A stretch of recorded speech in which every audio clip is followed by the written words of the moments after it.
Api di Bukit Menoreh. Cerita, Esa Mintarja. Audiobook, novel silat. Bab 87. Tapi Sidanti sama sekali tidak dapat memberikan tanggapan apapun. Justru ia menjadi bingung. Ia dengan tiba-tiba telah dicengkam oleh perasaan kecewa ketika gurunya mengatakan bahwa tidak ada orang lain yang dapat ikut berbicara, selain Argapati dan Ki Tambakwedi. Namun keterangan gurunya itu masuk pula di dalam akalnya. Adalah wajar bahwa persoalan itu semata-mata adalah persoalan Argapati dan Ki Tambakwedi. Seperti pada saat Argapati menyerahkannya kepada Ki Tambakwedi, tidak ada seorang pun yang ikut mencampurinya. Tidak ada seorang pun yang membantu salah satu pihak untuk meyakinkan pihak yang lain. Dan lebih dari itu, tidak seorang pun yang tahu apakah yang sebenarnya telah mereka bicarakan dalam penyerahan itu. Dan sekarang, ketika Ki Tambakwedi dihadapkan pada suatu persoalan yang pelik, yang tidak dapat diatasinya sendiri untuk menghadapi masa depan Sidanti, maka Ki Tambakwedi memerlukan Argapati. Memerlukan ayah Sidanti itu sendiri. Sebenarnya hal itu adalah hal yang wajar. Sangat wajar. Dan adalah wajar juga, kalau Ki Tambakwedi ingin berbicara tanpa orang lain, dalam hal Sidanti ini. Tetapi persoalan yang sekarang dihadapi oleh Ki Tambakwedi bukan sekedar persoalan Sidanti pribadi. Bukan soal kegagalan Sidanti dalam usahanya menuntut ilmu dari perguruan Tambakwedi. Bukan sekedar persoalan Sidanti yang malas dan tidak mempunyai ketekunan dalam usahanya menuntut ilmu. Tidak. Justru Sidanti adalah seorang murid yang baik, yang tekun dan dapat dibanggakan oleh gurunya. Namun kegagalan Sidanti kali ini adalah kegagalannya dalam percaturan pergeseran pimpinan pemerintahan, meskipun hanya dalam satu segi. Persoalan yang menyangkut perselisihan antara Pajang dan Jipang. Antara Jipang dan Tambakwedi, dan kemudian antara Pajang melawan Jipang dan Tambakwedi bersama-sama. Persoalannya kemudian pasti akan menyangkut nama Sidanti sebagai seorang putra menoreh dalam hubungannya keluar. Bukan sekedar masalah pribadinya yang gagal dalam ilmunya. Dan persoalan ini bukanlah sekedar persoalan Ki Tambakwedi dan Argapati. Tetapi persoalan ini pasti akan menjadi persoalan antara Menoreh dan Pajang dalam keseluruhan. Meskipun demikian, Argajaya dan Sidanti merasa bahwa mereka tidak akan dapat memaksa Ki Tambakwedi untuk membawa mereka dalam pembicaraan, sebelum Ki Tambakwedi menganggap bahwa persoalan salah paham telah dapat dilaluinya. Dengan demikian maka Argajaya dan Sidanti tidak berusaha untuk mendesak orang tua itu. Namun mereka tidak dapat melepaskan keinginan mereka untuk mendengar dan ikut berbicara dalam masalah itu. Baiklah aku bersabar, berkata Argajaya di dalam hatinya. Apabila persoalannya telah menyangkut masalah Menoreh dan Pajang, maka Kakang Argapati pasti akan memanggil aku. Dan Sidanti pun agaknya berpikir demikian pula. Apabila datang waktunya, ayah pasti akan memanggil aku, dan aku akan dapat membakarnya untuk menyatakan perang terbuka melawan Pajang yang memang masih kisruh. Tetapi Sidanti tidak mengatakannya. Ia mengharap agar gurunya segera menemui ayahnya dan berbicara tentang persoalannya dengan sungguh-sungguh. Tidak lagi sambil bergurau, membuat cerita hayal yang menjemukan dan menyesakkan nafas. Sejenak mereka bertiga saling berdiam diri. Masing-masing dengan angan-angan sendiri. Namun ketika sekali-sekali Argajaya mencoba memandang wajah Ki Tambakwedi, maka ia merasakan suatu kegelisahan yang sangat pada orang tua itu. Baru sesaat kemudian, orang tua itu berdiri sambil berkata, "Aku akan pergi ke sumur sebentar. Nah, temuilah ayahmu itu, Sidanti." Sidanti mengerutkan keningnya. Dan ia mendengar gurunya berkata, "Tetapi jangan berkata apapun tentang dirimu yang sebenarnya. Sudah aku katakan, aku sendirilah yang akan mengatakannya." Sidanti menjadi ragu-ragu, sehingga ia bertanya, "Lalu apakah yang akan dapat aku katakan kepada ayah? Apakah yang telah guru bicarakan sebelum ini?" Ki Tambakwedi mengerutkan keningnya. Kemudian perlahan-lahan ia mengangguk. "Ya, aku telah bercerita tentang daerah yang belum pernah kau lihat." Orang tua itu menarik nafas dalam-dalam. "Mungkin kau akan bingung. Dan mungkin ayahmu pun akan bingung pula." "Lalu?" Sidanti. Ki Tambakwedi berpikir sejenak. "Sebaiknya kau tidak menemuinya. Akulah yang pertama-tama akan berbicara." Sidanti menganggukkan kepalanya. Tetapi terasa kejanggalan yang luar biasa pada pertemuannya dengan ayahnya kali ini. Beberapa tahun yang lalu, Ketika ia pulang untuk yang terakhir kalinya, ia dapat berbicara dengan ayahnya seperti seorang anak dan ayah yang telah lama tidak bertemu. Tetapi kali ini ia merasa seperti seseorang yang sedang bersembunyi di dalam rumah ini. Menghindari pertemuan dengan orang-orang lain, bahkan dengan ayahnya sendiri. Ayah pasti menunggu aku di pendapa, desisnya. Mungkin. Tetapi sebaiknya kau tetap berada di dalam bilikmu. Kau dapat membuat alasan apa saja tentang dirimu. Mungkin kepalamu lagi pening, atau kau terlampau lelah dan ingin beristirahat sejenak. Sidanti mengangguk kosong, sedang Argajaya berjalan hilir mudik di dalam bilik itu. Aku akan segera selesai. Dan aku segera menemui ayahmu. Sidanti tidak menjawab. Dibiarkannya gurunya melangkah meninggalkannya di dalam bilik itu bersama pamannya. Sulit, desis anak muda itu. Hanya sementara. Kenapa kau menjadi sangat terganggu karenanya? Bertanya Argajaya. Tetapi kata-kata itu ditujukan kepada dirinya sendiri pula. Ya, tetapi yang sementara ini benar-benar telah menyiksaku, berkata Sidanti. Sebentar lagi Kitambak Wedi telah selesai. Ia akan segera menemui ayahmu. Iya, Paman. Tetapi bagaimana dengan aku sekarang? Apakah aku akan tetap berada di dalam bilik yang tepat ini? Argajaya menarik nafas dalam-dalam. Kemudian jawabnya. Tidak mengapa Sidanti. Hanya sebentar. Dadaku serasa sesak, dan kepalaku benar-benar menjadi pening. Dahi Argajaya berkerut, namun kemudian ia tersenyum hambar. Kau terlampau tergesa-gesa. Bersabarlah sedikit. Sidanti kemudian membanting dirinya di pembaringannya. Beberapa kali ia berdesah. Waktu yang pendek itu terasa terlampau panjang baginya. Sedang Argajaya yang duduk di sampingnya pun sebenarnya telah dibakar oleh kegelisahannya pula. Tetapi ia masih mencoba menahan diri. Sidanti terlonjak ketika ia mendengar pintu bilik itu berderit. Dilihatnya Pandan Wangi telah berada di luar biliknya di depan pintu. Kakang, berkata Pandan Wangi itu. Ayah menunggu Kakang di pendapa. Kenapa Kakang tidak keluar dari bilik ini dan menghadap ayah? Sidanti menjadi bingung. Dipandanginya wajah pamannya untuk mendapatkan pertimbangan. Tetapi Argajaya pun tidak segera menemukan jawab. Aku telah menyediakan minuman hangat untuk Kakang Sidanti, Paman Argajaya, dan guru Kakang. Ayah menunggu kalian untuk minum-minum bersama setelah sekian lama tidak bertemu. Ayah ingin mendengar ceritamu, Kakang. Iya, iya Wangi. Sidanti menjadi tergagap. Kami menunggu Kitambak Wedi, Wangi. Argajaya yang sudah menjadi agak tenang berkata. Sebentar lagi kami akan datang. Kitambak Wedi baru mandi. Oh, Pandan Wangi mengangguk. Baiklah. Akan aku katakan kepada ayah. Pandan Wangi itu pun kemudian meninggalkan paman dan kakaknya dalam kegelisahan. Demikian Pandan Wangi menjauh, maka berkata Argajaya. Keadaan kita benar-benar sulit. Sidanti tidak menjawab.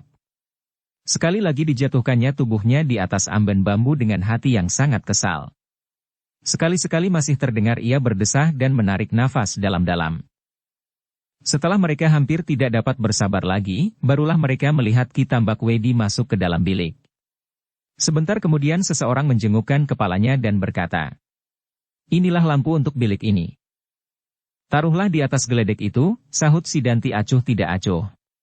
Ternyata hari telah berangsur gelap, semakin gelap. Semula mereka sama sekali tidak memperhatikan bahwa bayangan mereka telah menghitam karena sinar senja yang semakin redup. Ketika Kitambak Wedi telah selesai berkemas, maka terdengar ia bergumam. Lebih baik kalian tinggal di sini. Sekarang aku akan menemui Argapati untuk minta waktu, berbicara di antara kami berdua. Sidanti dan Argajaya saling berpandangan untuk sesaat, tetapi tidak ada pilihan lain daripada menganggukkan kepala mereka dan menjawab. Baiklah. Kami akan menunggu di sini. Kitambak Wedi segera meninggalkan bilik itu. Kini tampak betapa ia menjadi tergesa-gesa, sehingga orang tua itu sama sekali tidak berpaling lagi. Ketika Kitambak Wedi telah hilang di balik pintu, Argajaya dan Sidanti seolah-olah tersadar dari sebuah mimpi yang aneh. Hampir tidak masuk di dalam akal mereka, bahwa mereka tidak boleh ikut serta dalam pembicaraan antara Kitambak Wedi dan Argapati yang bergelar Ki Gede Menoreh, ayah Sidanti. Namun demikianlah yang dikehendaki oleh Ki Tambakwedi. Dan mereka hanya dapat menerima keadaan itu. Semuanya demi untuk kebaikan keadaan mereka. Ki Tambakwedi yang berjalan dengan tergesa-gesa keluar dari gandok, tiba-tiba tertegun di halaman. Ternyata debar jantungnya menjadi semakin deras, seolah-olah seluruh dadanya ikut berdetak. Orang tua itu menarik nafas dalam-dalam.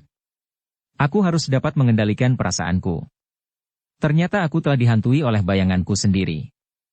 Noda-noda hitam yang melekat di tubuhku agaknya telah membuat aku menjadi seorang pengecut. Ki Tambakwedi mencoba menenteramkan hatinya. Dipandanginya pintu peringgitan yang masih terbuka. Sinar lampu yang kemerah-merahan berloncatan jatuh di atas lantai pendapa yang redup, oleh sinar pelita yang remang-remang.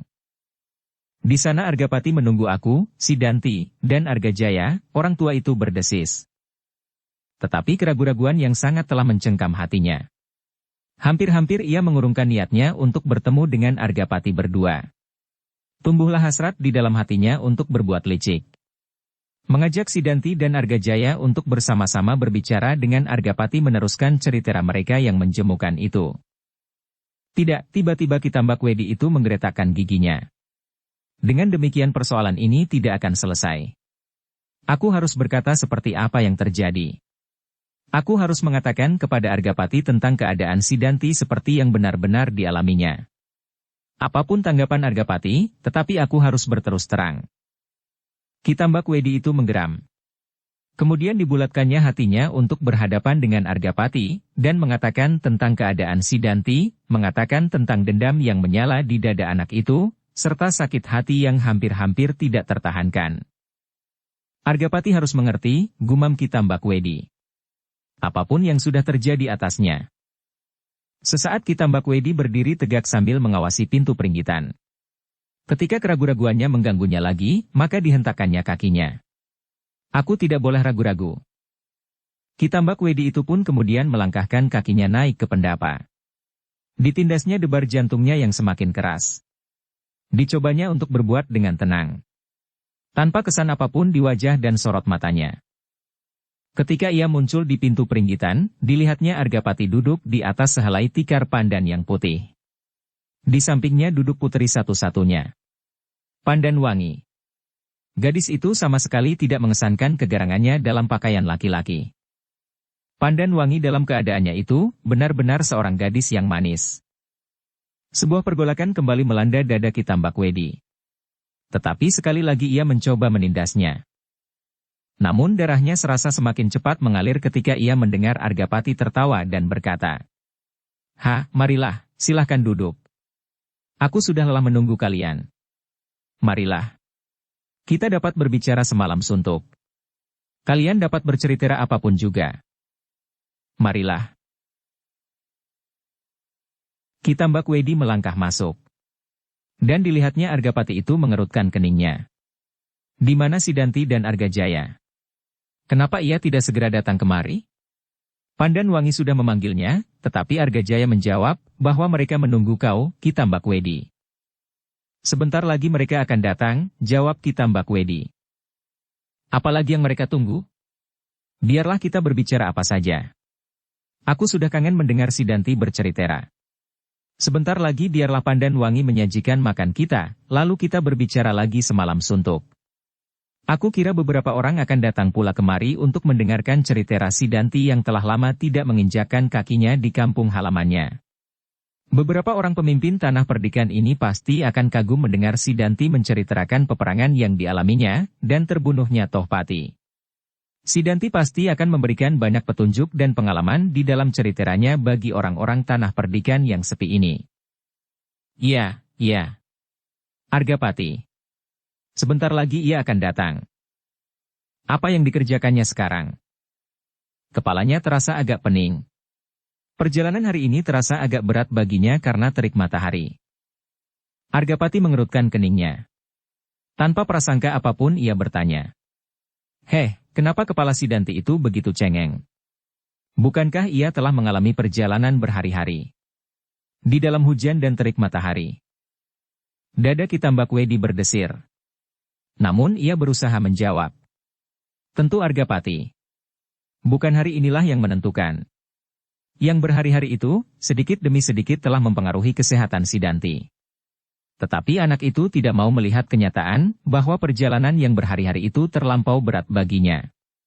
Dipaksakannya dirinya untuk berjalan terus, sehingga justru ketika ia telah berada di rumahnya, ia merasakan kepalanya menjadi pening. Argapati mengangguk-anggukan kepalanya, tetapi Ki Tambak Wedi mengumpat di dalam hati. Aku telah mulai lagi dengan cerita hayal yang memuakkan ini. Ketika Argapati terdiam untuk sejenak, maka Ki Tambak Wedi pun seolah-olah menjadi terbungkam. Ia tidak segera dapat mengatakan maksudnya untuk berbicara berdua saja dengan Argapati. Dan hatinya kian berdebar-debar ketika ia mendengar Argapati berkata, "Biarlah ia beristirahat. Tetapi sebentar lagi ia harus bangun dan duduk di sini." Beberapa orang yang mendengar kedatangannya, juga anak-anak muda yang terkemuka pasti ingin menemuinya untuk mendengarkan ceriteranya. Ki Tambak Wedi mengangguk-anggukan kepalanya. Tetapi ia tidak segera menjawab. Wajahnya menjadi kian menegang ketika ia berusaha mengumpulkan keberaniannya untuk mengatakan maksudnya. Ki Tambak Wedi bukanlah seorang penakut. Bukan seseorang yang selalu ragu-ragu. Bahkan ia termasuk seorang yang kasar, yang berbuat tanpa mempertimbangkan kepentingan orang lain. Namun berhadapan dengan Argapati dalam persoalannya, dadanya serasa dirobek oleh keraguan-raguan dan kecemasan. Meskipun demikian, setelah berjuang sekuat tenaganya, maka Ki Tambak Wedi berhasil berkata, "Argapati, sebenarnya aku memang menahan Sidanti sesaat di biliknya. Kecuali supaya ia beristirahat bersama pamannya, aku sengaja untuk mendapatkan kesempatan untuk berbicara denganmu, berdua saja." "Heh." Argapati mengerutkan keningnya. "Apakah yang perlu kita bicarakan?" "Sidanti," jawab Ki Tambak Wedi. Argapati tidak segera menjawab. Tetapi tampaklah keningnya menjadi berkerut-merut. Ya lagi, maka dihentakkannya kakinya. "Aku tidak boleh ragu-ragu. Aku tidak mengerti maksudmu, Ki Tambak Wedi." Dada Ki Tambak Wedi bergetar sejenak. Namun ia berhasil pula menjawab. "Maksudku sudah jelas, Argapati. Aku ingin berbicara tanpa ada orang lain yang mendengarkannya." "Ya, tetapi maksud pembicaraan itu sama sekali tidak aku mengerti. Apakah ada gunanya kita berbicara berdua?" Argapati berhenti sejenak, lalu. "Ki Tambak Wedi, aku kira sudah tidak ada masalah apapun yang perlu kita bicarakan berdua. Masalah yang ada sekarang adalah masalah kita semua. Masalah yang sampai saat ini masih membebani hidupku adalah masalah anak-anakku. Bukan karena persoalan-persoalan yang menyangkut mereka, tetapi bagaimana anak-anakku itu kelak, bagaimana aku dapat melihat anak-anakku yang sudah tidak beribu lagi itu, menjadi manusia seperti yang kuimpikan. Manusia yang berguna di dalam hubungannya dengan kemanusiaannya. Manusia yang mengerti akan dirinya, sumbernya dan sesamanya." Dada Ki Tambak Wedi menjadi semakin berdebar-debar. Tetapi ia menjawab. "Itulah yang akan aku bicarakan. Aku ingin mengatakan beberapa hal mengenai Sidanti." Argapati menggelengkan kepalanya. "Jangan kau bicarakan lagi." "Tidak. Tidak. Tetapi bukankah aku kau percaya untuk mengasuh anakmu? Nah, sekarang ini anggaplah aku akan memberikan laporan tentang itu. Aku akan sangat bersenang hati, tetapi kenapa harus tidak ada orang lain yang boleh mendengarnya? Ki Tambak Wedi, biarlah orang-orang mendengar tentang hasil usahamu mengasuh anakku. Aku akan berbangga. Biarlah Pandanwangi, Sidanti, dan Argajaya mendengar. Kalau ada yang baik, biarlah kita tekankan untuk seterusnya dilakukan. Bila ada yang buruk, biarlah dihentikan untuk seterusnya pula." Ki Tambak Wedi menjadi semakin gelisah. Tetapi sudah tentu tidak mungkin baginya untuk bersikap seperti Argapati. Setelah berpikir sejenak ia berkata, "Argapati, mungkin ada soal yang orang lain tidak perlu mendengarnya. Kegagalan-kegagalan yang dialami Sidanti, perlu kau ketahui dan kau perhatikan. Aku akan mendengarkannya, Ki Tambak Wedi. Aku akan menaruh perhatian sepenuhnya atas semua persoalan. Tetapi anak itu tidak perlu mendengarnya." Tapi tampaklah keningnya menjadi berkerut-merut. Argapati menarik nafas dalam-dalam. Sekilas ia berpaling kepada putrinya yang duduk dengan gelisah mendengar pembicaraan ayahnya.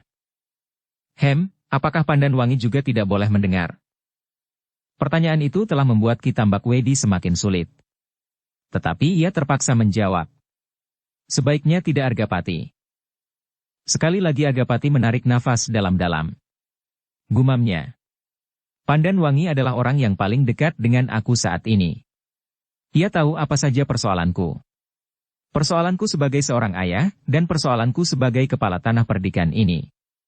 Meskipun ia seorang gadis, tetapi ia adalah satu-satunya keluargaku sehari-hari. Tetapi aku terpaksa minta kepadamu, Argapati. Argapati terdiam sejenak. Ditatapnya celah-celah pintu peringgitan yang belum terkatup rapat. Terasa silir angin menyentuh tubuhnya, ketika nyala api pelita di dinding peringgitan itu bergerak-gerak. Argapati berdesah. Apakah kau akan berbicara tentang Sidanti? Ya, tentang kemajuan dan kegagalannya akhir-akhir ini. Tetapi kau menggelisahkan aku. Untuk kebaikan anakmu itu, Argapati. Menurut pendirianku, tidak ada masalah yang harus dirahasiakan lagi tentang Sidanti. Kemajuan dan kegagalannya adalah hal yang sangat wajar. Dalam kegelisahannya Ki Tambak Wedi itu berkata, "Aku ingin mengatakan yang sebenarnya kepadamu, Argapati. Jangan salah paham. Ketahuilah, bahwa Sidanti sebenarnya tidak melakukan perjalanan apapun selama ini.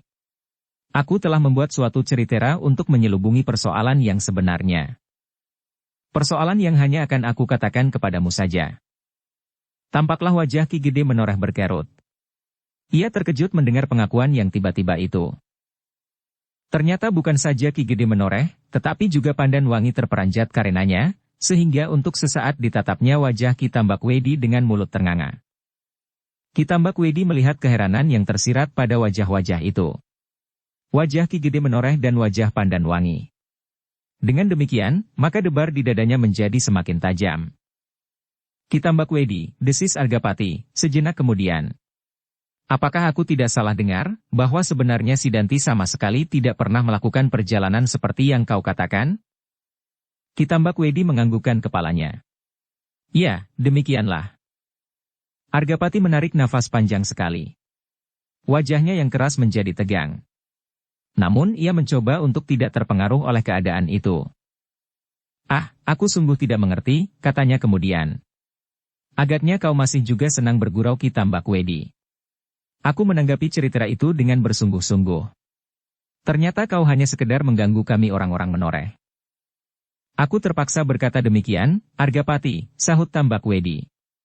Selanjutnya aku ingin mengatakan yang sebenarnya. Aku minta kerelaanmu untuk memberi aku kesempatan berbicara.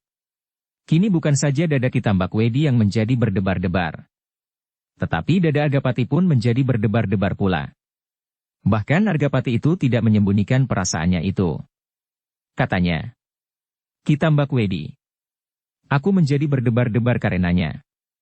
Bahkan aku menjadi cemas dan gelisah. Apakah kau memang memerlukan sekali kesempatan itu?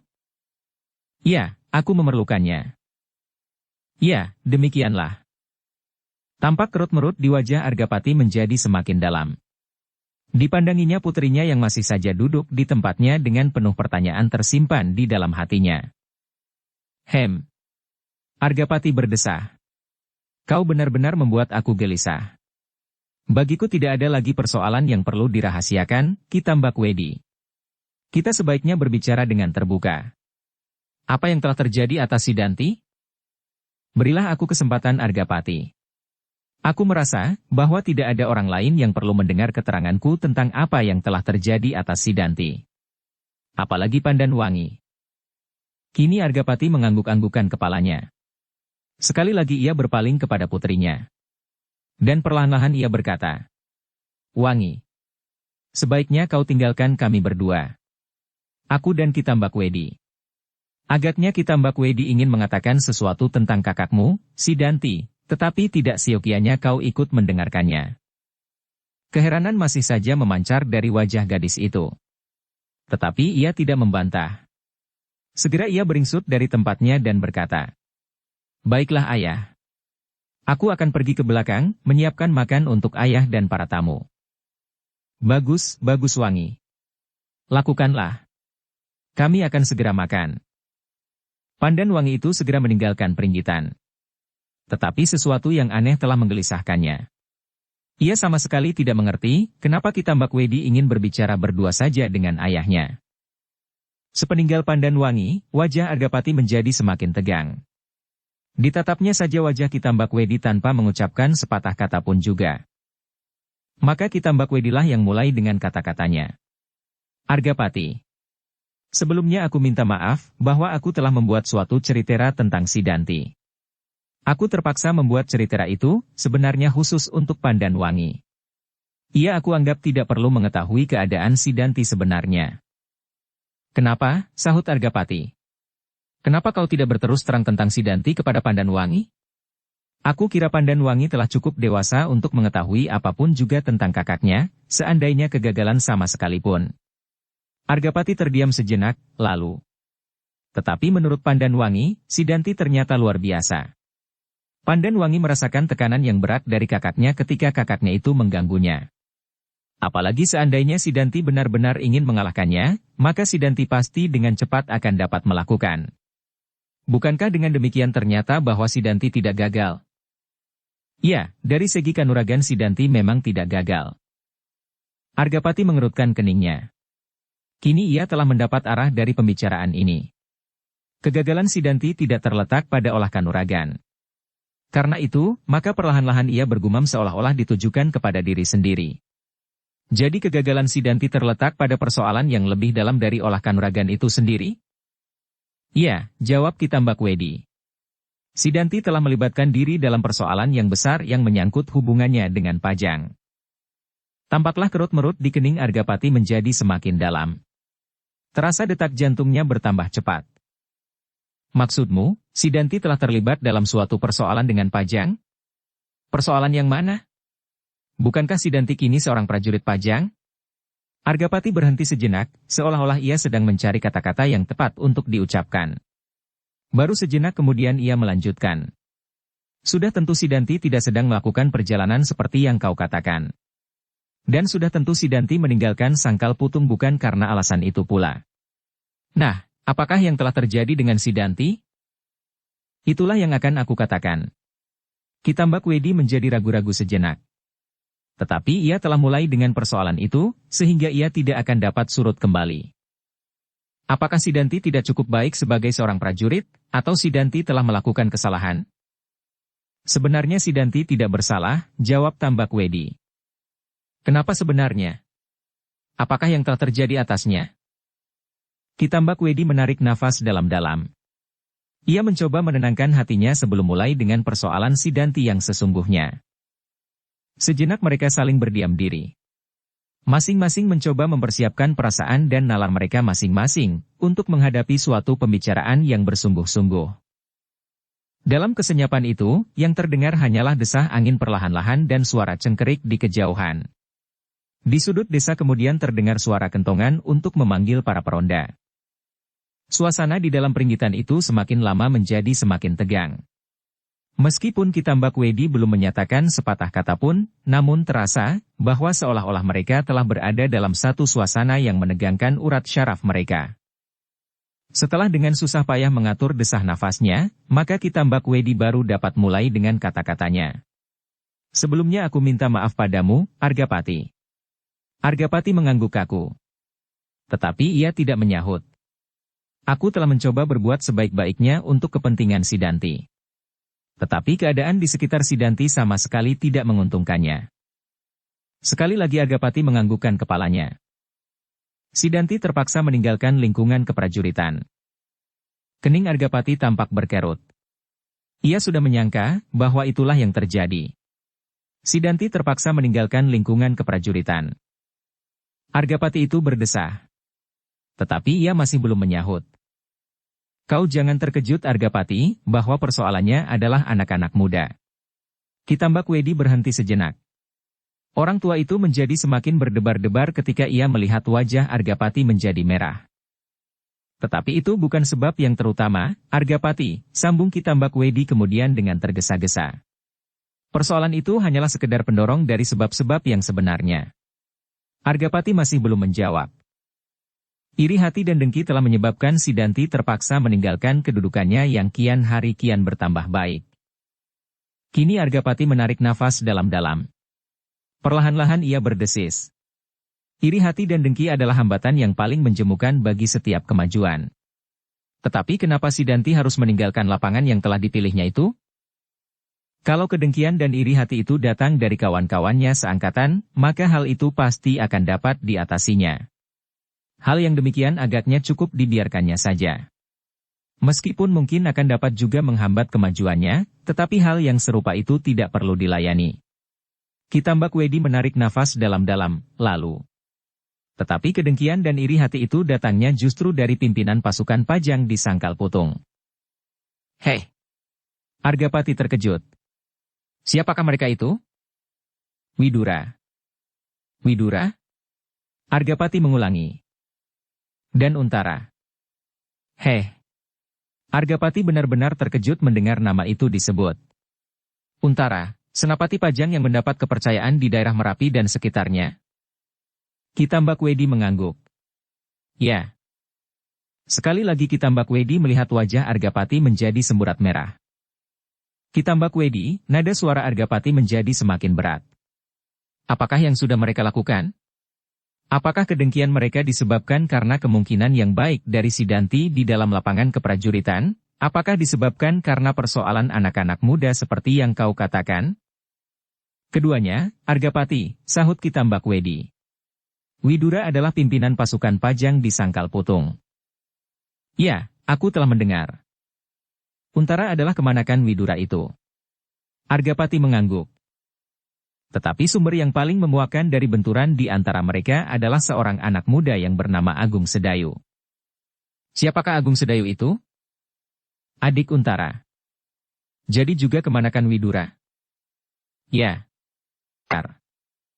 Terdengar Argapati menggeram. Mereka adalah anak Kisadewa.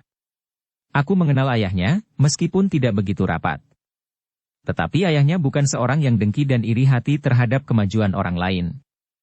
Lalu apakah yang sudah dilakukan oleh mereka atas Sidanti? Agung Sedayu dan Sidanti ternyata mempunyai sangkutan hati yang sama. Oh. Argapati menarik nafas dalam-dalam. Terbayang di dalam kepalanya apa yang sudah terjadi di antara mereka. Perlahan-lahan ia berkata, apakah kau akan mengatakan bahwa Widura dan Untara ternyata berpihak kepada Agung Sedayu dan bersama-sama berusaha menyingkirkan Sidanti? Begitulah kira-kira yang terjadi Argapati. Argapati menggeleng-gelengkan kepalanya. Perlahan-lahan ia berdesah. Aku sudah berpesan mewanti-wanti. Jangan terlibat dalam persoalan yang pahit itu. Tidak, Argapati. Apa yang terjadi atas Sidanti dalam hubungannya dengan seorang gadis adalah wajar. Tetapi kedatangan Agung Sedayu telah merusakkan hubungan itu. Apalagi ketika Widura dan Untara turut campur. Lalu apakah yang telah dilakukan oleh Sidanti?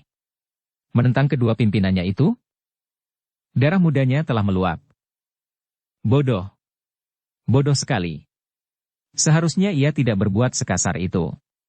Kalau hal itu tidak terjadi, maka orang tua-tua ini pasti akan dapat menyelesaikannya, mungkin Kitambak Wedi, mungkin pimpinan prajurit Pajang itu sendiri. Kitambak Wedi terperanjat mendengar kata-kata Argapati. Ternyata Argapati menganggap bahwa sikap Sidanti itu adalah sikap yang salah. Argapati tidak menjadi kecewa atas Widura dan Untara, bahkan sebaliknya ia menyesali sikap Sidanti. Karena itu maka sejenak Kitambak Wedi terdiam. Ia mencoba mencari alasan yang lebih baik, yang dapat membakar hati Argapati. Kitambak Wedi, berkata Argapati itu kemudian. Apakah kau tidak berusaha mencegah kesalahan yang telah dibuat oleh Sidanti? Tentu, Argapati. Sudah tentu aku berusaha mencari jalan yang sebaik-baiknya untuk memecahkan masalah itu. Aku temui satu demi satu kedua orang yang kebetulan mendapat kepercayaan atas para prajurit Pajang di Sangkal Putung itu. Argapati mengangguk-anggukan kepalanya. Tetapi sejenak ia terdiam. Dibiarkannya Kitambak Wedi berkata terus. Tetapi agaknya masalah bagi mereka yang sebenarnya bukanlah Agung Sedayu. Masalah yang sebenarnya adalah masalah kedengkian mereka. Tampak kening Argapati menjadi berkerut. Dan Kitambak Wedi berkata selanjutnya. Persoalan Agung Sedayu ternyata telah mereka pakai untuk melepaskan iri hati dan dengki mereka atas Sidanti. Apa yang telah mereka lakukan atas Sidanti? Kitambak Wedi menarik nafas dalam-dalam. Ia berusaha untuk mengekang gelora di dadanya. Ia harus berhati-hati supaya ia tidak buat kesalahan. Menyesal sekali Argapati, berkata Tambakwedi. Bahwa Widura disetujui oleh Untara telah membuat darah kedua anak muda itu menjadi panas. Kening Argapati menjadi semakin berkerut-merut. Meskipun tampaknya sangat baik, namun ternyata Widura telah membakar kedua anak muda itu dan menjerumuskan ke dalam suatu pertentangan yang berbahaya. Apa yang sudah dilakukannya?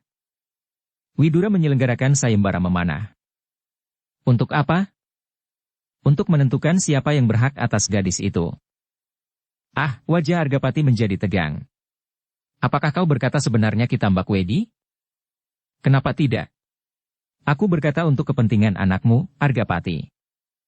Tetapi apakah hak Widura untuk menyelenggarakan sayembara itu? Kalau sayembara itu diadakan untuk memilih senapati yang akan dijadikannya pembantunya melawan Tohpati, itu adalah kewajiban Widura. Tetapi persoalan gadis itu bukanlah wewenangnya. Apakah gadis itu sudah tidak berayah dan beribu? Oh, gadis itu bernama Sekar Mirah. Ia adalah putri Demang Sangkal Putung. Argapati menjadi semakin tegang. Ditatapnya wajah Ki Tambakwedi seolah-olah ia ingin melihat apakah yang tergores di dalam kepala orang tua itu. Sejenak kemudian terdengar Argapati berdesis. Kedengarannya aneh sekali Ki Tambakwedi. Itulah yang tidak dapat aku mengerti. Tetapi aku tidak dapat mencegahnya. Apalagi ketika perlombaan itu telah berlangsung. Widura sudah mengatur orang-orangnya untuk berlaku curang, sehingga di dalam sayembara itu, Sidanti tidak dapat memenangkannya. Lalu apa yang dilakukan oleh Sidanti? Darah mudanya menyala tanpa dapat dikendalikan lagi. Ia terlibat dalam perang tanding. Bukan sekedar sayembara memanah. Wajah Argapati menjadi semakin berkerut-merut. Keduanya adalah anak-anak muda. Agung Sedayu dan Sidanti. Ki Tambakwedi meneruskan. Tetapi sekali lagi mereka berbuat curang. Kali ini Untara sendiri yang telah melanggar sikap jantan. Dan sekali lagi Sidanti tidak dapat mengendalikan diri. Ketika Agung Sedayu sudah tidak berdaya melawan Sidanti, maka Sidanti harus berhadapan dengan Untara sendiri. Oh. Argapati menarik nafas dalam-dalam, lalu katanya. Dan kau tidak dapat mencegahnya? Sulit sekali, Argapati. Kalau kau melihat apa yang terjadi, maka kau tidak akan menyalahkan sikap Sidanti. Aku pun hampir-hampir kehilangan akal dan berbuat di luar nalar. Argapati mengangguk-anggukan kepalanya. Lalu, ternyata yang terjadi kemudian sama sekali tidak terduga-duga sebelumnya. Ki Tambakwedi berhenti sejenak. Dicobanya untuk menjajaki perasaan Argapati. Tetapi ia tidak menemukan kesan yang meyakinkan. Pertentangan itu menjadi berlarut-larut. Meskipun perkelahian yang pertama itu tampaknya berakhir tanpa menyakitkan hati kedua belah pihak, karena kepentingan mereka atas keselamatan Sangkal Putung dari sergapan Tohpati, sehingga mereka masih memerlukan Sidanti. Namun yang terjadi di hari-hari berikutnya adalah persoalan yang paling menyakitkan hati. Bagi Sidanti, perguruan Tambakwedi dan bagi tanah perdikan menoreh. Ah! Argapati berdesah. Kenapa hal itu harus terjadi? Sidanti disudutkan ke dalam suatu keadaan yang tidak dapat dihindarinya. Argapati, yang bergelar Ki Gede Menoreh itu menarik nafas dalam-dalam. Ia adalah seorang yang menyimpan perbendaharaan pengalaman yang seimbang dengan Ki Tambakwedi. Ia adalah orang yang memiliki ketajaman penilaian atas peristiwa-peristiwa yang terjadi dan keterangan-keterangan yang didengarnya. Meskipun ia keras hati, tetapi ia mempunyai pertimbangan yang kuat. Sebelum meletakkan keputusan dan menentukan sikap, maka ia mempertimbangkan setiap persoalan semasak-masaknya. Sejenak peringitan itu dicengkam oleh kesepian. Yang terdengar hanya desah nafas mereka berkejaran lewat lubang-lubang hidung. Namun demikian, debar jantung kedua orang tua-tua itu menjadi semakin deras berdentangan di dalam dada mereka. Ki Tambakwedi mengharap bahwa ia akan berhasil membakar hati Argapati. Ia mengharap bahwa Argapati akan bersedia membantunya menebus segala kekalahan. Lebih daripada itu, apabila ia berhasil menggerakkan Argapati, maka ia akan membawanya ke Singgasana Pajang. Tetapi Ki Tambakwedi tidak dapat segera menangkap perasaan Argapati. Meskipun wajahnya menegang, namun ia tidak berhasil menangkap perasaan yang tersirat daripadanya. Sesaat kemudian, terdengar Argapati bergumam. Kitambakwedi, aku tidak melihat apa yang terjadi. Tetapi aku menyesal bahwa pertentangan itu telah berlangsung. Baik antara Sidanti dan Agung Sedayu, maupun Sidanti dan Widura serta Untara. Keadaan itu datang tanpa dapat dihindari oleh Sidanti, jawab Kitambakwedi. Ah, aku rasa keadaan itu pasti ada permulaannya. Aku tidak tahu siapakah yang bersalah, tetapi bahwa Sidanti dan Agung Sedayu itu bersaing untuk mendapatkan seorang gadis, itu sudah tidak menyenangkan sama sekali. Aku tidak pedulikan Agung Sedayu, sebab ia bukan sanak bukan kadang. Apapun yang akan dilakukan, seandainya ia berbuat nista seperti orang yang paling hina sekalipun. Tetapi Sidanti adalah anakku. Ia harus mempunyai harga diri. Ia harus menempatkan dirinya sebagai seorang putra kepala tanah perdikan. Ia harus menjadi seorang prajurit yang baik. Seorang prajurit yang harus menjadi tepatulada dari prajurit-prajurit yang lain. Iya, iya. Aku mengerti, sahut Kitambakwedi. Seharusnya memang demikian. Tetapi aku tidak banyak berdaya untuk menghindarkannya. Kalau saja Sidanti tidak terkait gadis sangkal putung itu, maka semuanya tidak akan terjadi. Kau salah, Argapati. Soalnya bukan bersumber pada gadis itu. Sudah aku katakan. Soalnya adalah kedengkian dan iri hati. Seandainya tidak ada persoalan gadis itu sekalipun, namun Untara dan Widura pasti akan mencari sebab-sebab lain yang akan dapat dipergunakan untuk menyingkirkan Sidanti. Argapati mengerutkan keningnya. Dan ia mendengar Kitambakwedi berkata terus. Aku sudah mencoba menjajaki perasaan mereka. Di antara sekian banyak sebab dari kedengkian dan iri hati itu, adalah kemajuan Sidanti. Mereka berusaha sekeras-kerasnya untuk menyembunyikan kemampuan Sidanti. Sebab apabila kemampuan Sidanti itu dapat dilihat oleh para pemimpin Wira Tamtama Pajang, maka keadaannya sama sekali tidak akan menguntungkan Untara dan Widura. Karena itu mereka berdua, Paman dan Kemanakan itu, berusaha untuk menyingkirkannya. Apalagi apabila sampai pada suatu saat Sidanti berhasil membunuh Tohpati, maka kedudukan Widura dan Untara pasti akan terdesak. Tetapi Kitambakwedi itu terperanjat ketika ia mendengar Argapati bertanya. Apakah memang tersirat di kepala Sidanti untuk mendesak kedudukan kedua orang itu? Sejenak Kitambakwedi terbungkam. Di keningnya mengembun keringat yang dingin. Ia sama sekali tidak menyangka bahwa tiba-tiba saja ia dihadapkan pada pertanyaan itu. Kitambakwedi, berkata Argapati seterusnya. Aku pun pernah mengalami menjadi seorang prajurit. Senapati adalah jabatan yang memang diimpikan bagi setiap prajurit. Senapati perang dari segala tingkatan. Seandainya Sidanti ingin menjadi senapati pun, maka hal itu adalah wajar. Sebab tanpa keinginan dan cita-cita itu, maka ia adalah seorang prajurit yang akan membeku saja di tempatnya. Ia akan tetap seorang prajurit sampai pada suatu saat ujung pedang lawannya membelah dadanya, atau sampai suatu saat ia harus mengundurkan diri karena umurnya. Tetapi aku tidak pernah merasakan suatu kecemasan, bahwa seseorang akan mendesak kedudukanku. Seandainya ada prajuritku yang maju, maka sebaiknya diberi kesempatan. Bukan ditanggapi dengan iri dan dengki, apabila prajurit itu berbuat dengan wajar. Tetapi bila seorang prajurit sengaja menjual jasa, dan membanggakan kelebihannya, memang kadang-kadang sikap yang demikian tidak menyenangkan atasannya. Nah, apakah Kitambakwedi sudah melihat, apakah Sidanti tidak terdorong dalam sikap serupa itu, sehingga Widura dan Untara tidak menyenanginya? Oh! Kitambakwedi menarik nafas dalam-dalam. Kau memang orang yang terlampau baik, Argapati. Kau seorang yang keras hati, sekeras batu-batu padas di pegununganmu. Wajahmu pun tampak begitu keras membatu. Tetapi kau terlampau hati-hati untuk mengambil sikap. Kau selalu berprasangka baik terhadap seseorang. Kau tidak pernah melihat kesalahan orang lain lebih dahulu dari kebaikannya. Namun jangan berbuat demikian terhadap Widura dan Untara. Jangan, Argapati. Kau harus dapat menempatkan dirimu pada pihak yang seharusnya mendapat perlindunganmu. Argapati mengangguk-anggukan kepalanya. Wajahnya masih saja didera oleh keraguan-raguan dan kebimbangan. Sejenak kemudian ia berkata, "Nah, seandainya demikian, lalu apakah sebab langsung yang telah mendorong Sidanti meninggalkan Sangkal Putung? Aku membawanya ke Tambakwedi." "Begitu saja?" Aku tidak mau melihat keadaan menjadi semakin parah. Aku tidak mau melihat Sidanti kehilangan segala-galanya. Kehilangan gadis itu, kehilangan kesempatan di dalam tugas-tugas keprajuritan, kehilangan harga diri, dan kehilangan keberanian untuk bersikap. Atau apabila terjadi sebaliknya, Sidanti menjadi mata gelap dan berbuat di luar kendali. Sekali lagi Argapati mengangguk-anggukkan kepalanya. Tampaklah suatu bayangan yang buram di kepalanya. Betapapun ia mencoba mengerti keterangan Ki Tambakwedi, namun setiap kali bayangan tentang Sidanti, Widura, dan Untara, seolah-olah seperti asap yang tertiup angin. Pecah bertebaran, dan ia kehilangan gambaran tentang apa yang terjadi. Aku tidak dapat mengerti, desisnya di dalam hati. Bagaimana mungkin seorang senapati seperti Untara, menaruh kedengkian dan iri hati terhadap bawahannya?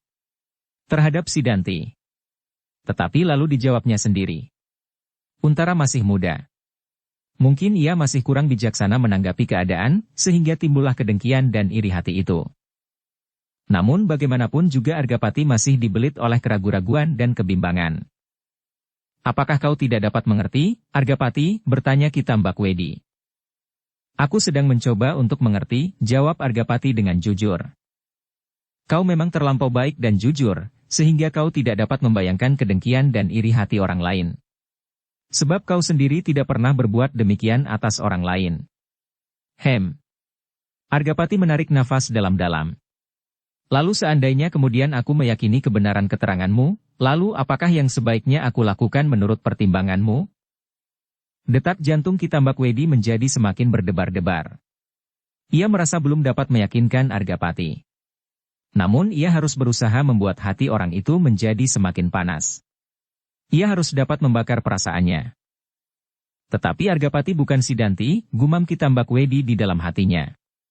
Argapati adalah orang yang matang dalam sikap dan perbuatan. Tetapi aku harus mencoba. Maka dengan hati-hati Ki Tambakwedi berkata, Argapati, aku sebenarnya tidak dapat mengatakan apapun kepadamu tentang sikap yang sebaiknya kau ambil. Kau adalah seorang yang cukup matang menanggapi persoalan. Adalah wewenangmu untuk menentukan sikap apakah yang sebaiknya kau ambil, tetapi aku percaya bahwa kau masih Argapati yang aku kenal dahulu. Seorang yang memiliki harga diri dan kejantanan. Argapati mengerutkan keningnya. Lalu sambil mengangguk-anggukkan kepalanya ia berkata, persoalan ini bukan persoalan yang dapat diabaikan. Persoalannya tidak sekedar persoalan Sidanti dan Untara, tetapi pasti akan menyangkut orang tua-tua ini pula. Tentu Argapati. Ki Tambakwedi menyahut. Apalagi kalau Untara sengaja membuat laporan palsu. Maka penilaian orang-orang Pajang pasti akan berkisar kepadamu dan kepadaku. Argapati mengangguk-angguk. Iya, katanya. Pasti orang-orang tua inilah yang akan mendapat sorotan tajam dari para pemimpin Wiratamtama Pajang. Itulah sebabnya, aku segera datang kepadamu. Argapati tidak segera menjawab. Tetapi kerut-merut di dahinya menjadi semakin dalam. Dan terdengar Ki Tambakwedi melanjutkan. Dan untuk seterusnya, kau harus berbuat sesuatu, Argapati. Iya, aku menyadari. Sebagai orang tua aku harus berbuat sesuatu untuk kepentingan Sidanti. Kini Ki Tambakwedilah yang menarik nafas dalam-dalam. Ia melihat titik-titik terang, bahwa usahanya akan berhasil. Tetapi alangkah terperanjatnya ketika ia mendengar Argapati itu berkata, baiklah, Ki Tambakwedi. Apabila kau dan Sidanti nanti pada waktunya kembali ke Tambakwedi, meskipun aku tidak mendesakmu untuk segera pergi dari Menoreh, bahkan apabila mungkin kau akan berada di sini untuk waktu yang cukup lama, namun maksudku, kelak apabila kau kembali, aku akan ikut serta bersama Argajaya. Aku akan menemui Widura dan Untara. Aku ingin mendapat penjelasan akan sikapnya itu. Dengan serta-merta Ki Tambakwedi memotong. Masihkah kau menganggap bahwa itu akan berguna bagimu dan bagi Sidanti? Kenapa tidak? Aku akan menemuinya, Ki Tambakwedi. Aku dan Untara berdiri pada tingkat yang sama. Aku tidak akan merendahkan diriku, mohon belas kasihan untuk kepentingan anakku.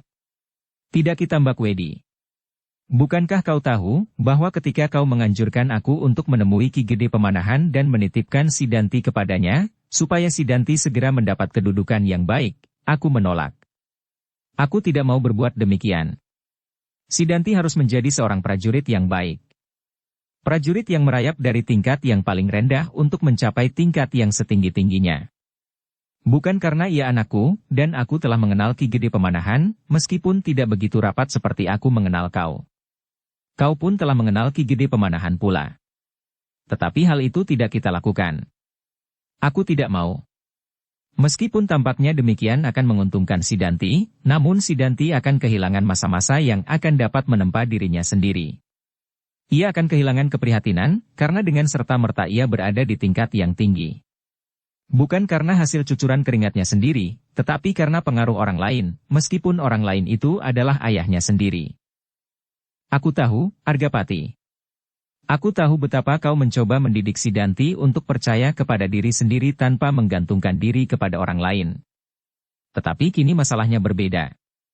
Bukan sekedar harga diri. Bukan pula masalah yang dapat dibicarakan dengan wajar. Tetapi masalahnya adalah kedengkian dan iri hati. Nah, dapatkah kau mempersoalkan kedengkian dan iri hati? Tidak, Argapati. Dengki dan iri hati tidak akan dapat dibicarakan. Tidak dapat dipersoalkan. Apalagi kedengkian dan iri hati itu telah diungkapkannya dalam tindakan yang paling menyakitkan hati. Tindakan yang tidak akan dapat dilupakan oleh Sidanti sepanjang umurnya. Argapati tidak segera menjawab. Sejenak ia terdiam, seolah-olah sedang merenungkan kata-kata Ki Tambakwedi itu. Dicobanya untuk mengerti dan mempercayainya. Tetapi setiap kali ia merasakan sesuatu yang menggelepar di dalam hatinya. Alangkah sulitnya bagi Argapati untuk dapat menelan keterangan itu. Argapati itu mengangguk ketika ia mendengar Ki Tambakwedi bertanya. Apakah kau ragu-ragu, Argapati? Ya, aku memang ragu-ragu, jawab Argapati. Kau tidak mempercaya aku? Bukan begitu Ki Tambakwedi, sahut Argapati. Aku tidak meragukan kau. Tetapi aku meragukan tanggapan Sidanti atas kedua orang atasannya itu. Mungkin sikap Widura dan Untara yang keras, diterimanya dengan salah paham. Ia menyangka bahwa Widura dan Untara menyimpan kedengkian dan iri hati di dalam hati mereka. Oh! Ki Tambakwedi mengangguk-anggukan kepalanya. Bukan hanya kau yang meragukan hal itu. Semula aku pun meragukannya. Tetapi akhirnya aku yakin bahwa keduanya memang dengki dan iri hati. Ya, akhirnya Argapati mengangguk-anggukan kepalanya. Jalan yang paling baik bagiku adalah menemui Widura dan Untara. Aku bukan anak-anak lagi seperti Sidanti yang menganggap perkelahian adalah jalan yang paling baik untuk menyelesaikan persoalan. Aku akan mengambil jalan yang paling baik bagi semua. Kalau kau mendengarkan nasihatku, Argapati, berkata Ki Tambakwedi. Jangan merendahkan dirimu. Kau hanya akan mendapat penghinaan yang akan menambah parah luka di hati. Apakah mereka sudah gila? Bertanya Argapati dengan serta-merta. Mungkin istilah itulah yang paling tepat dipergunakan untuk menyebut kedua orang itu, Widura dan Untara. Ah! Argapati berdesah. Sejenak ia terdiam. Namun kemudian ia bertanya. Bagaimana yang baik menurut pertimbanganmu? Argapati, berkata Ki Tambakwedi dalam nada yang berat. Sebenarnya aku tidak akan sampai hati mengatakan kepadamu. Tetapi setelah aku pertimbangkan baik-baik, maka lebih baik kau mengerti setiap persoalan dengan baik daripada sekedar permukaannya saja. Untuk seterusnya, aku dan Sidanti tidak akan dapat kembali lagi ke Padepokan Tambakwedi. Heh. Argapati mengerutkan keningnya. Keterangan itu telah mengejutkannya. Kenapa? Tambakwedi telah pecah. Hancur lumat menjadi abu. Argapati justru terdiam. Tetapi keningnya menjadi semakin berkerut-merut. Widura dan Untara ternyata telah menyusul Sidanti ke Tambakwedi. Tampaklah sesuatu memancar dari sepasang mata Argapati yang dalam. Sejenak dipandangnya wajah Ki Tambakwedi dengan tajamnya. Namun kemudian dilemparkan pandangan matanya itu ke arah nyala pelita di dinding. Begitu tajamnya ia memandang api yang sedang menggapai-gapai itu. Tanpa berkedip.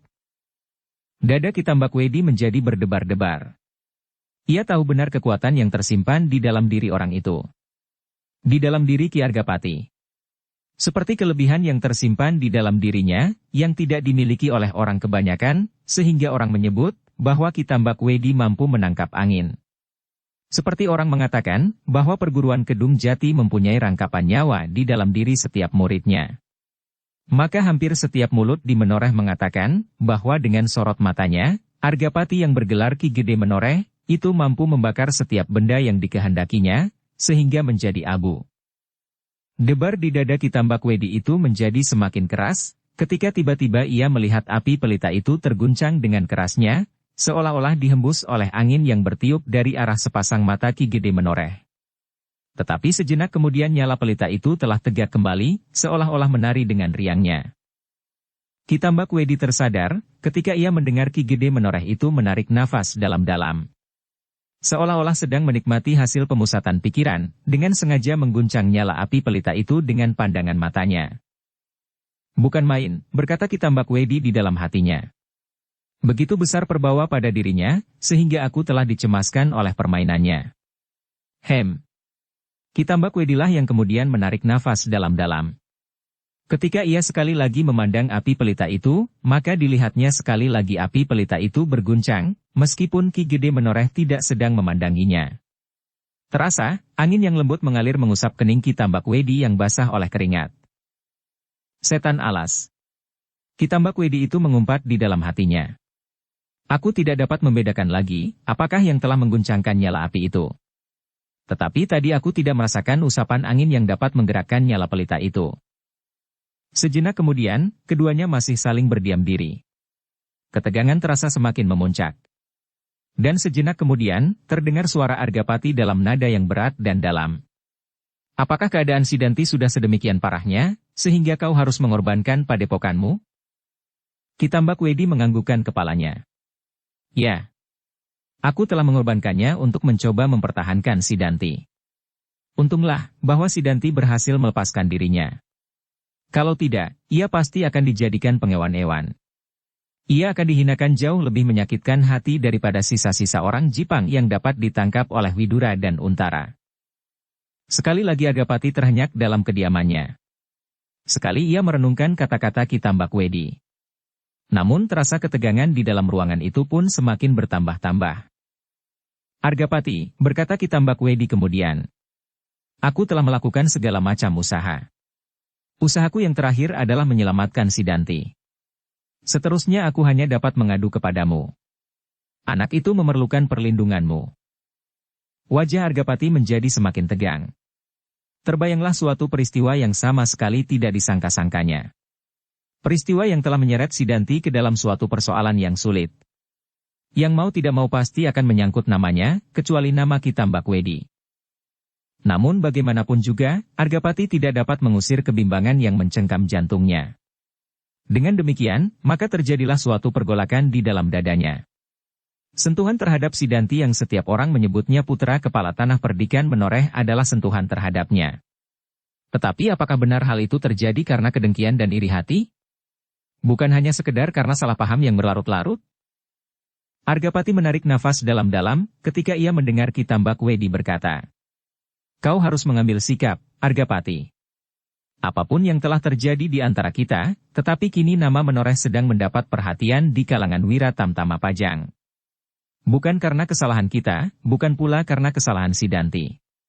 Tetapi sayang, bahwa justru orang-orang seperti Widura dan Untaralah yang mendapat kekuasaan di Sangkal Putung dan daerah di sekitar Gunung Merapi. Argapati berdesah.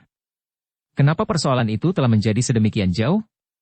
Dan baru setelah semuanya tidak dapat dicegah kau datang kepadaku, memberitahukannya. Sekarang aku sudah tersudut ke dalam suatu keadaan yang paling parah. Aku minta maaf, Argapati, desis Ki Tambakwedi. Aku pun sama sekali tidak menyangka bahwa hal itu akan terjadi. Tetapi semuanya telah terlanjur. Yang ada sekarang yang harus diselesaikan adalah keadaan kita kini. Lalu apakah yang dapat aku lakukan untuk menyelesaikannya? Aku hanya melihat satu jalan. Jalan yang mana? Argapati. Kita sudah terlanjur berada di tengah-tengah penyeberangan tanpa kita kehendaki. Kembali kita sudah terlanjur basah. Karena itu, maka biarlah kita berjalan terus. Apapun yang terjadi. Argapati mengerutkan keningnya. Maksudmu? Kita tebus dengan darah. Kerut-merut di kening Argapati menjadi semakin dalam. Maksudmu kita menggerakkan pasukan? Atau dengan berterus terang kita memberontak terhadap Pajang? Kitambak Wedi tidak segera menjawab. Dipandanginya wajah Argapati. Tetapi ia tidak dapat menangkap kesan yang meyakinkan. Karena itu, dengan berhati-hati ia berkata, bukan maksud kita. Tetapi kita disudutkan ke dalam keadaan itu. Kitambak Wedi, berkata Argapati datar. Pajang kini sedang mencoba berdiri tegak setelah saling memukul di antara keluarga sendiri.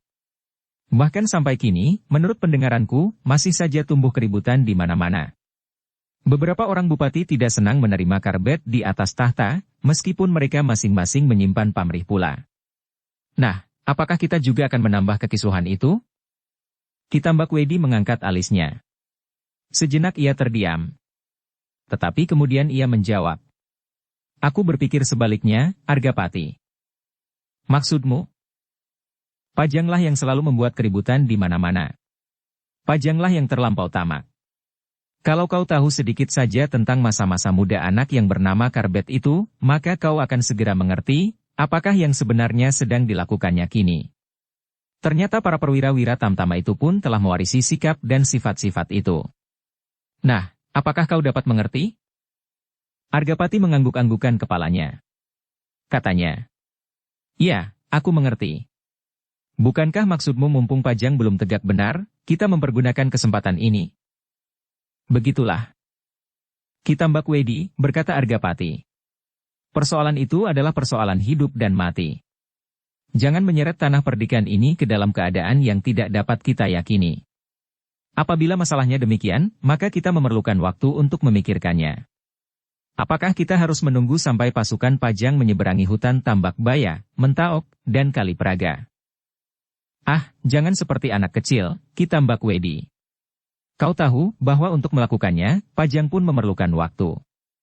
Menyeberang hutan-hutan itu dan Kali Praga dalam gelar perang, bukan mainan kanak-kanak. Kau pun pasti tahu bahwa orang-orang Pajang tidak sebodoh itu, kecuali mereka akan membunuh diri. Tetapi apakah kau tidak akan berbuat sesuatu? Aku akan memilih jalan yang paling baik. Aku akan menemui langsung Ki Gede Pemanahan. Panglima Wira Tamtama itu. Ia harus menyadari bahwa di dalam pasukannya ada orang-orang seperti Widura dan Untara. Oh, Kitambak Wedilah yang kemudian berdesah. Aku lupa mengatakan. Bahkan Pemanahan telah datang pula ke Sangkal Putung. Heh. Argapati terkejut. Ya. Ia telah datang ke Sangkal Putung. Dan Panglima yang gila itu membenarkan sikap Widura dan Untara untuk memukul Tambak Wedi. Wajah Argapati menjadi semakin tegang mendengar keterangan itu. Tanpa sesadarnya ia berkata. Jadi apa yang dilakukan Untara dan Widura itu sudah setahu Pemanahan? Ya. Argapati terdiam sejenak. Tiba-tiba kepalanya menunduk dalam-dalam. Kitambak Wedi menyadari betapa dada orang yang bertubuh tinggi kekar berdada bidang itu sedang dihantam oleh gelora perasaan yang luar biasa. Namun ia mengharap agar perkembangan persoalan di dalam diri Argapati itu mengarah kepada rencananya. Mudah-mudahan Argapati menjadi marah dan mendendam. Meskipun tanah ini hanya sekedar tanah perdikan, bukan daerah kabupaten atau kadipaten yang besar, namun justru tanah ini tanah perdikan, maka Menoreh menjadi kuat. Menoreh tidak berada di dalam pengawasan yang terlampau ketat dari Pajang seperti daerah-daerah kadipaten dan kabupaten. Sekali lagi kedua orang tua itu terlontar ke dalam kesepian yang tegang. Argapati masih saja menundukkan kepalanya. Di kepala itu berkecamuk berbagai macam persoalan yang membuatnya menjadi pening. Kalau Ki Gede Pemanahan telah membenarkan sikap Widura dan Untara, maka mau tidak mau masalahnya pasti akan menjadi parah bagi Menoreh. Kalau Ki Gede Pemanahan telah membenarkan sikap Untara, dan bahkan telah datang pula ke Sangkal Putung, itu adalah suatu sikap yang pasti tidak dapat dihindarinya lagi. Mungkin benar kata Kitambak Wedi, berkata Argapati di dalam hatinya. Bahwa sebentar lagi pasukan Pajang akan menyeberangi alas Mentaok dan Kali Praga. Bahwa sebentar lagi sepasukan prajurit segelar sepapan dalam gelar perang yang sempurna akan berbaris memasuki tanah perdikan ini. Apakah aku harus menyambut prajurit Pajang itu juga dalam gelar perang untuk mempertahankan Sidanti dan Kitambak Wedi? Keraguan-raguan yang dahsyat telah berkecamuk di dalam hati kepala tanah perdikan menoreh itu. Berbagai pertimbangan dan perhitungan bersimpang siur di dalam kepalanya. Namun bagaimanapun juga, ia masih belum berhasil mengusir kebimbangannya. Masih ada sepercik anggapan bahwa yang terjadi adalah semata-mata sebuah salah paham. Seandainya Untara dan Widura keblinger karena mereka melihat persoalannya itu dari sudut kepentingan mereka, dan kepentingan anak muda yang bernama Agung Sedayu, adik Untara dan kemanakan Widura itu, maka apakah Ki Gede Pemanahan dapat juga dengan mudahnya keblinger? Apakah Ki Gede Pemanahan dan Ki Tambak Wedi sama sekali tidak dapat menemukan titik-titik persamaan sikap untuk menyelesaikan masalah itu? Apakah keduanya kini sudah menjadi pikun dan tidak mampu lagi melihat jalan yang sebaik-baiknya mereka tempuh untuk menyelesaikan peristiwa ini? Angin malam yang basah bertiup semakin kencang menyusup dari lubang pintu yang tidak terlampau rapat ditutup. Sentuhan di wajah-wajah mereka telah membangunkan mereka dari buayan angan-angan. Argapati yang kemudian mengangkat wajahnya berdesis. Ki Tambak Wedi. Apakah dunia sekarang ini sudah demikian gelapnya, sehingga orang-orang seperti Ki Gede Pemanahan dan Ki Tambak Wedi sudah tidak dapat melihat lagi jalan lain yang dapat ditempuh kecuali kekerasan? Aku tidak dapat mengerti bahwa untuk persoalan yang kecil itu, maka menoreh harus disudutkan ke dalam suatu persiapan untuk menghadapi perang. Ki Tambak Wedi menggeleng-gelengkan kepalanya. Jawabnya. Aku tidak tahu, pertimbangan apakah yang telah mendorong Pemanahan untuk membenarkan sikap Widura dan Untara. Mungkin Panglima itu telah dimakan fitnah, mungkin pula karena nafsu berperang yang berkobar-kobar di dalam dadanya. Setelah Jipang tidak mampu lagi membuat perlawanan yang berarti, maka Pemanahan dengan sengaja telah membuat lawan baru, supaya ia tidak kehilangan kedudukannya sebagai orang yang terpenting di Pajang. Apabila peperangan masih berkecamuk terus, maka Panglima Wira Tamtamalah yang seolah-olah memegang tampuk pimpinan dalam pemerintahan. Patih Mancanegara hampir-hampir sudah tidak berarti lagi. Kekuasaan Pajang di dalam masa perang, berada seluruhnya di tangan Pemanahan. Sedang apabila perang berakhir, maka Patih Mancanegara pasti akan segera tampil sebagai seorang ahli di dalam bidangnya. Keterangan itu memang masuk akal. Tetapi adalah licik sekali apabila perhitungan Ki Tambak Wedi itu benar. Sedang menurut pengenalannya atas Ki Gede Pemanahan, maka hal itu tidak mungkin dilakukannya. Dalam kebimbangan itu, Argapati menarik nafas dalam-dalam. Tanpa dikehendakinya sendiri, maka terpandanglah olehnya wajah Ki Tambak Wedi yang berkerut-merut. Wajah yang telah lama dikenalnya. Hidung yang mirip dengan paruh burung betet, mata yang tajam seolah-olah memancarkan perasaan yang aneh tidak teraba. Tiba-tiba terasa desir yang tajam tergores di dalam hati Argapati. Ia mengenal Ki Tambak Wedi tidak hanya baru sehari dua hari yang lalu. Ia mengenal Tambak Wedi sejak bertahun-tahun. Jauh lebih lama dari umur si Danti itu sendiri. Karena itu, maka ia telah banyak sekali mengenal watak dan tabiatnya. Maka keraguan-raguan di dalam hati kepala tanah perdikan menoreh itu justru menjadi semakin tebal. Pengenalannya atas Ki Tambak Wedi sama sekali tidak mendorongnya untuk mempercayai keterangannya, tetapi justru sebaliknya. Karena itu, maka terdengar Ki Gede menoreh itu bergumam. Ki Tambak Wedi. Kalau demikian, maka aku harus segera bertindak. Aku harus mencegah keadaan ini menjadi semakin berlarut-larut. Ya, sahut Ki Tambak Wedi. Kau memang harus segera berbuat sesuatu, supaya kau tidak dilanda banjir sedang kau tertidur di tengah-tengah sungai.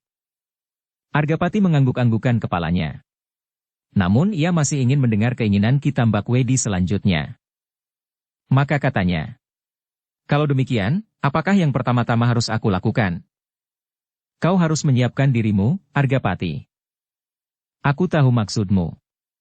Tetapi pertimbanganmu lebih jauh? Ki Tambak Wedi pun menjadi ragu-ragu sejenak. Tetapi kemudian dikatakannya juga, apa yang telah tergores di dalam dadanya. Argapati. Kau akan dapat menguasai suatu daerah yang luas di sebelah selatan. Itu aku tahu. Kemudian kau akan dapat memecah Pajang. Kau akan merebut seluruh kekuasaan yang kini berada di tangan Karbet itu. Tak ada orang yang menerima aku di sana. Aku tidak akan mempunyai akar di dalam pemerintahan. Apalagi daerah pesisir Lor, Bangwetan, dan Bangkulon. Kau keliru. Sebagian dari mereka tidak lagi berpegangan pada tujuan hidup yang mendasari pemerintahan mereka atas daerah-daerah itu.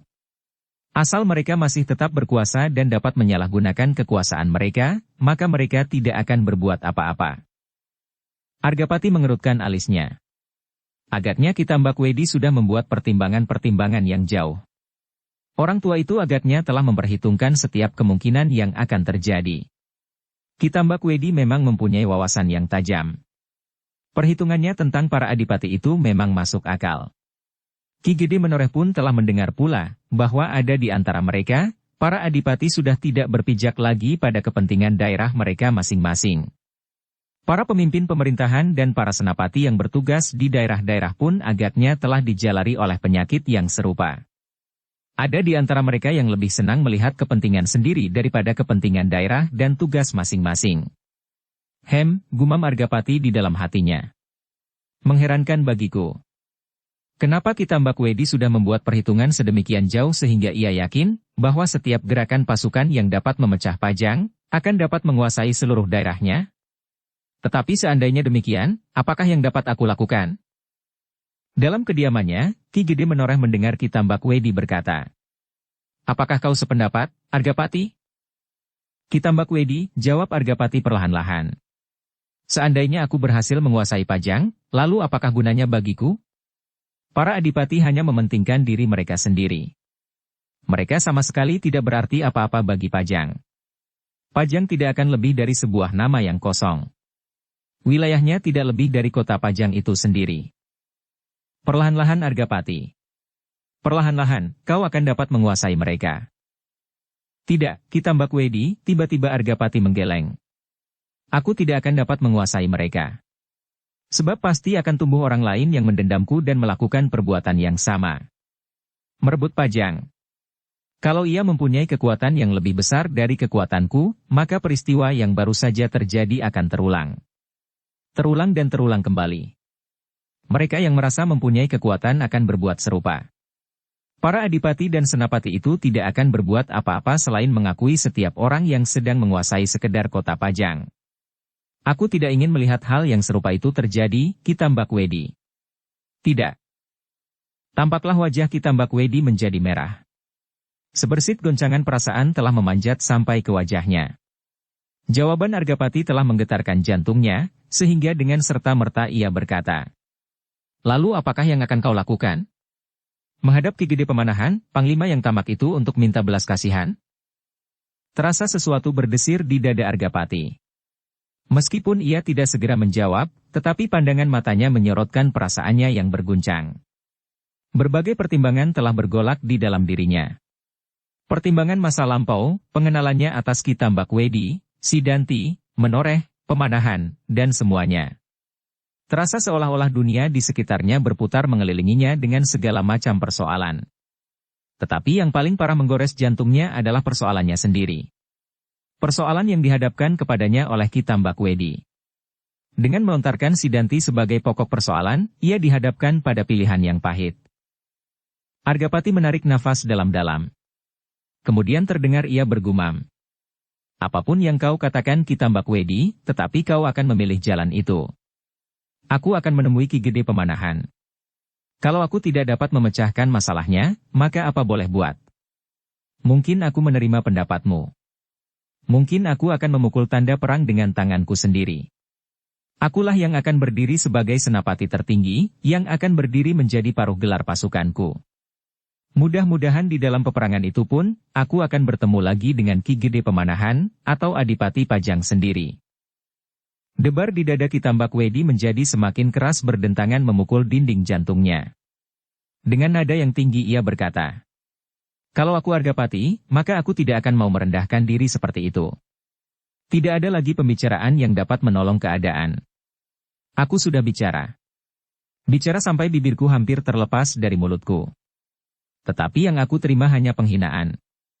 Penghinaan atas anakmu, Sidanti, dan aku, gurunya, juga kau, ayahnya." Ki Tambakwedi berhenti sejenak, lalu, apakah kau tidak memperhitungkan bahwa kedengkian itu tidak saja datang dari Widura dan Untara saja? Tetapi juga dari Ki Gede Pemanahan sendiri? Bukankah kau pernah mendengar bahwa Pemanahan bertempur melawan Adipati Jipang bukan karena kesetiaannya kepada Pajang dan kepada Karbet? Tidak. Sama sekali tidak. Anak Sela yang menurut Ceritera mampu menangkap petir itu, bertempur karena janji yang diterimanya. Ia akan mendapat tanah Mentaok yang kini masih berwujud hutan belukar. Hah, apakah kau mempertimbangkannya pula, bahwa menoreh akan dapat menjadi penghalang berkembangnya hutan itu untuk menjadi tempat yang ramai? Argapati, dengarlah kata-kataku. Semuanya terjadi karena pamrih. Keraton Pajang pun kini sudah menjadi ajang memperebutkan pamrih pribadi. Adipati Adiwijaya berusaha keras membunuh Arya Penangsang karena perempuan yang diperlihatkan kepadanya oleh Ratu Kalinyamat yang sedang bertapa tanpa mengenakan pakaian sama sekali itu. Pemanahan dan penjawi karena tanah Mentaok dan tanah Pati. Nah, apalagi? Apakah yang kau ganduli dengan kesetiaanmu terhadap Pajang? Bukankah kau sampai saat ini belum menyatakan diri dengan resmi, di mana kau berdiri sepeninggal Demak? Argapati tidak segera menjawab. Tetapi darahnya serasa semakin cepat mengalir. Dalam pada itu, perputaran waktu di dalam dadanya berjalan semakin cepat. Masa demi masa. Waktu demi waktu, hilir mudik berurutan. Ketika ia sampai pada masa kini, maka ia dihadapkan pada suatu pilihan yang sulit. Ia harus berbuat sesuatu untuk Sidanti. Ya, untuk Sidanti. Menurut Kitambak Wedi, tidak ada jalan yang lebih baik dari peperangan. Mempertaruhkan tanah perdikan menoreh yang selama ini dibinanya.